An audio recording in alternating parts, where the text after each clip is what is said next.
कांग्रेस नेता सुप्रिया श्रीनेत हमारे साथ है बात करने के लिए। सुप्रिया जी, महाराष्ट्र और झारखंड दो राज्यों के विधानसभा और कई राज्यों में उपचुनाव के नतीजे जो है वो सामने आ रहे हैं। क्या महाराष्ट्र का जो नतीजा है वो जो कांग्रेस पार्टी उम्मीद कर रही थी वैसा नहीं दिख रहा है? बिल्कुल ऐसा सच है कि महाराष्ट्र में हम इससे बहुत बेहतर प्रदर्शन की उम्मीद करते थे। हमें विश्वास था कि हम बड़ी तरीके से जीत सकते हैं। हम लोगों के मुद्दे उठा रहे थे, किसानों की बात कर रहे थे, महिलाओं की बात कर रहे थे, युवाओं की बात कर रहे थे। और महाराष्ट्र का जो नतीजा है वो बिल्कुल अप्रत्याशित है और डिसअपॉइंट करता है। लेकिन महाराष्ट्र का नतीजा झारखंड की जीत को ओवरशैडो नहीं कर सकता है। झारखंड में हमारी सरकार रिपीट हो रही है, अच्छे बहुमत से रिपीट हो रही है। ये अपने आप में एक बहुत बड़ी उम्मीद और आशा की किरण है कि अगर आप काम करिएगा तो आपको लोग जरूर वापस वोट करेंगे।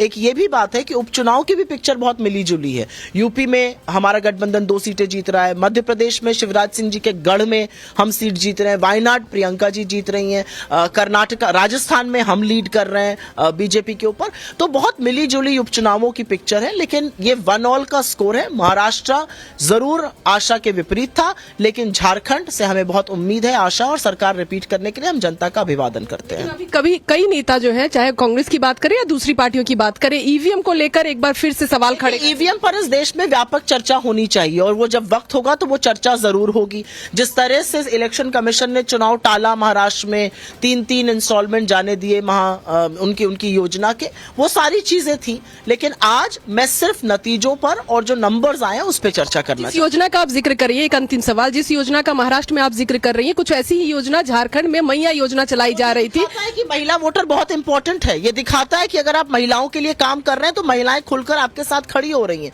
और शायद महिलाओं के लिए और मुखरता से और प्रमुखता से हम बात करेंगे। प्रियंका जी का सदन आना इस बात की उम्मीद बनाता है और बढ़ाता है कि हम इन विषयों पर महिलाओं को केंद्र बिंदु रख के और चर्चा करेंगे। धन्यवाद।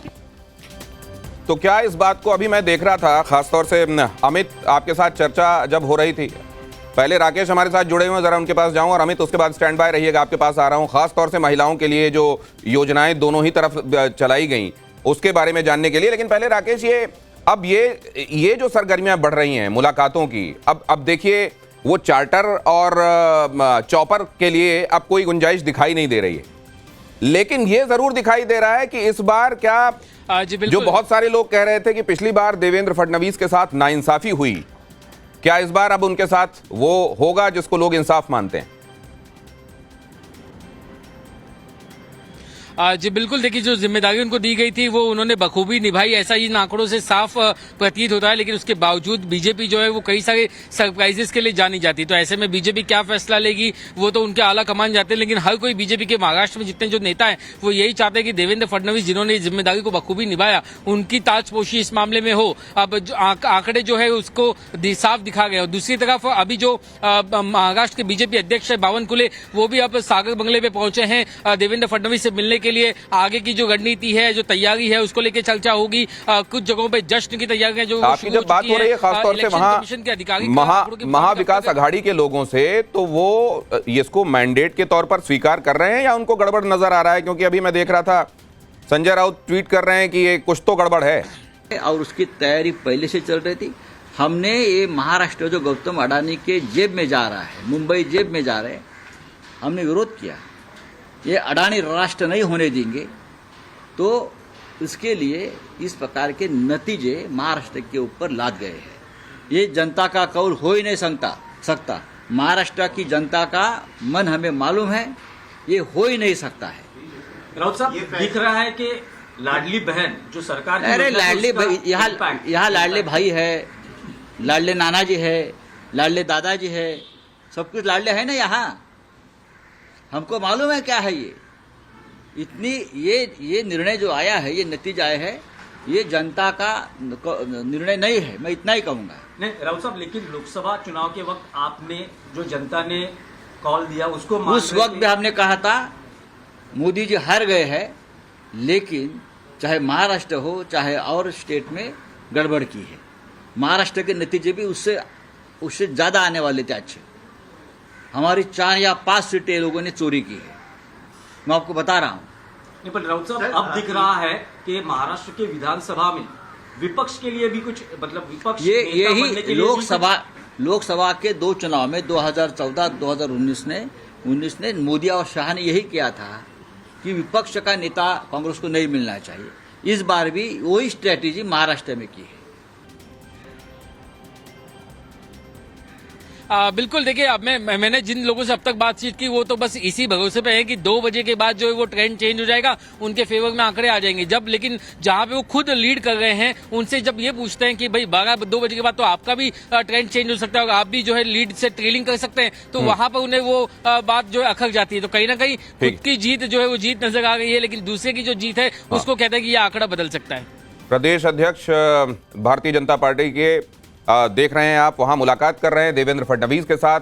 बहुत सारी चीजें ऐसी जो तेजी के साथ बदल रही हैं, बदलता परिदृश्य लगातार हम आपको बता रहे हैं। लेकिन यहां भारतीय जनता पार्टी, जनादेश, मोदी मैजिक और उधर आप देखिए एंटी इनकम्बेंसी के होने के बावजूद कथित तौर पर एक बार फिर से झारखंड में सरकार की वापसी। ये बहुत सारी चीजें ऐसी हैं जिनको हम समझने की कोशिश कर रहे हैं। अमित, इसमें ये चर्चा लगातार हो रही है और मैं सुन रहा हूं कि महिलाओं के संदर्भ में जो काम किए गए, खासतौर से उधर महाराष्ट्र में भी यही पे कर रहा है वहां की रूलिंग पार्टी को, और यहां की रूलिंग पार्टी को भी वही पे कर रहा है जो उन्होंने मैया योजना नाम से महिलाओं के लिए लागू किया। क्या ये अकेला वो फैक्टर है जिसको डिसाइसिव माना जाए या वन ऑफ द फैक्टर्स है ये? नहीं, देखिए मुझे लगता है वन ऑफ द फैक्टर है, लेकिन ये बड़ा फैक्टर है। इसको आप अगर नंबर में डालेंगे कि 1, 2, 3 तो मुझे लगता है टॉप 3 में ये है, क्योंकि महिलाओं ने डिसाइड किया है दोनों जगहों में। ये सुबह से भी बात हो रही है, लेकिन मुझे लगता है जैसे महाराष्ट्र की बात करिए, महाराष्ट्र में इस योजना के अलावा जो एक पूरी तरह से जो बदलाव हुआ, जो एक नाराजगी थी, एंटी इनकम्बेंसी थी, और इस बात को लेकर नाराजगी थी कि अजित पवार को क्यों जोड़ा, बहुत सारी चीजें थी। खबर फ्लैश कर दूं, वो खबर जरा दर्शकों को दिखा दूं, उसके फौरन बाद फिर से आता हूं आप लोगों के पास। ये देखिए एक और महत्वपूर्ण डेवलपमेंट चुनाव से जुड़ा हुआ आपकी स्क्रीन पर, टाइम्स नाउ नवभारत। शिंदे गुट के नेताओं का लगातार ये बयान आ रहा है कि एकनाथ शिंदे को ही सीएम बनना चाहिए। जाहिर है ये आपको देखने को मिलेगा। इतना प्रेशर तो पॉलिटिक्स में जायज है ही कि एकनाथ शिंदे के जो सहयोगी हैं, उनके अपने नेता हैं, वो ये कह रहे हैं कि शिंदे साहब को ही एक बार फिर से सीएम बनना चाहिए। लेकिन आपको याद होगा कि जब भारतीय जनता पार्टी संकल्प पत्र जारी कर रही थी तो अमित शाह ने बहुत स्पष्ट कहा था कि हम जो महायुति के तमाम धड़े हैं साथ में बैठेंगे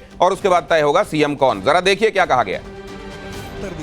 बहुत बड़ी जीत के तौर पर अभी तक दिख रही है। बीजेपी सबसे बड़ी पार्टी बन रही है, मुख्यमंत्री चेहरा भी वहां से निकलने की उम्मीद है, जैसा कि पहले बयान आ रहे थे। क्या कहते? महायुति निर्णय लेंगी, महायुति के नेता लोग निर्णय लेंगे, लेकिन मुझे लगता है मेरा नेता एकनाथ शिंदे साहब है, वो मुख्यमंत्री होना चाहिए। बिल्कुल, लेकिन सर जो आंकड़े सामने आ रहे हैं महायुति के एक तरफा हैं, मतलब किसी कॉम्प्रोमाइज की कोई जरूरत नहीं पड़ेगी सरकार बनाने के लिए। विपक्ष कह रहा है कि हम इस पर भरोसा अभी भी नहीं करते। गिरे तो भी टंगड़ी ऊपर, टांग ऊपर, ऐसे लोग कहते हैं, वैसे उनकी हालत है। उनकी जो लेवल है, उनकी जो योग्यता है, वो महाराष्ट्र की जनता ने दिखाई है। एक अहम बात मैं पूछना चाहूंगी कि जहां पर अजित पवार हैं, एकनाथ शिंदे हैं, देवेंद्र फडणवीस अपनी स्ट्राइक रेट से काफी ज्यादा आगे बढ़ रहे हैं, वहीं आदित्य ठाकरे का जो स्ट्राइक रेट है वो गिरता हुआ नजर आ रहा है, और संजय राउत कह रहे हैं कि 2 बजे के बाद कहानी बदलेगी। वो देखो, वो गिरने वाले हैं। लोगों ने मुंह तोड़ जवाब दिया है कि हिंदू हृदय सम्राट शिवसेना प्रमुख माननीय बाला साहब ठाकरे जी के बाद उनकी शिवसेना कौन आगे ले जा सकता है, उसका उत्तर एकनाथ शिंदे लोगों ने दिया है।